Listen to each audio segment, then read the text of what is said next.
سراقہ کا یہ واقعہ ظاہر کرتا ہے کہ نبی امن و آشتی اپنے جانی دشمنوں کے لیے بھی سراپا امن و امان اور عفو درگزر کے پیکر تھے۔ نبی اکرم صلی اللہ علیہ وسلم کی امن پسند اور صلح جو شخصیت کا ایک اور واقعہ ملاحظہ ہو۔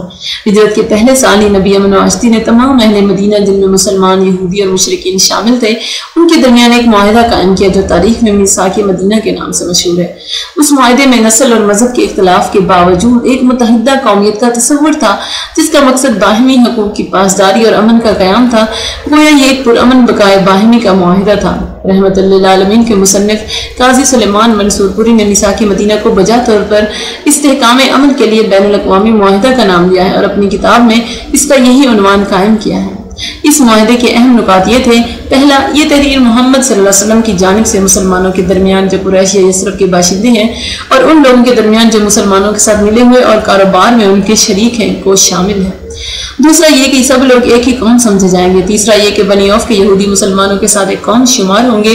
چوتھا یہ کہ اس معاہدہ کرنے والی قوموں کے خلاف جو کوئی جنگ کرے گا تو یہ سب مل کر اس کا مقابلہ کریں گے، مسلمان بھی ان کے مددگار ہوں گے۔ پانچواں یہ کہ معاہدے میں شامل اقوام کے باہمی تعلقات باہمی خیر خواہی، خیر اندیشی اور فائدہ رسانی کے ہوں گے، ایک دوسرے کو نقصان پہنچانے یا گناہ کے نہ ہوں گے۔ چھٹا یہ کہ بیرونی حملے کی صورت میں یہودی اور مسلمان مشترکہ طور پر مصارف جنگ برداشت کریں گے۔ ساتواں یہ کہ یہودیوں کے حلیفوں کو بھی یہودیوں کے برابر حقوق حاصل ہوں گے، کوئی فریق اس معاہدے کی خلاف ورزی نہ کرے گا۔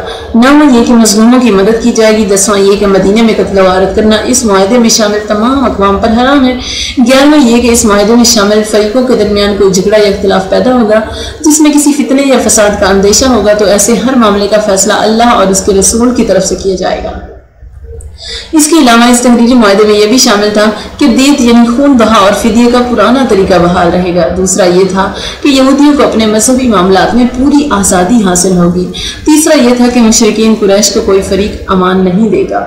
اگر ایک فریق کسی دشمن سے صلح کرے گا تو دوسرا بھی اس صلح میں شامل سمجھا جائے گا، البتہ مذہبی لڑائی اس سے مستثنیٰ سمجھی جائے گی۔ میثاق مدینہ کا یہ معاہدہ نبی امن کی حکمت اور امن پسندی کی روشن دلیل ہے۔ اس کے نتیجے میں مدینہ کا معاشرہ دفاعی لحاظ سے ایک متحدہ اور مضبوط قوت بن گیا۔ دوسرا، اس معاشرے میں سیاسی طور پر اللہ تعالیٰ کی حاکمیت اور اس کے قانون کی بالادستی قائم ہوئی۔ تیسرا، سیاسی، عدالتی اور قانونی لحاظ سے آخری اختیار نبی امن و آشتی کو حاصل ہو گیا۔ چھٹا واقعہ دو یہودی قبائل میں صلح۔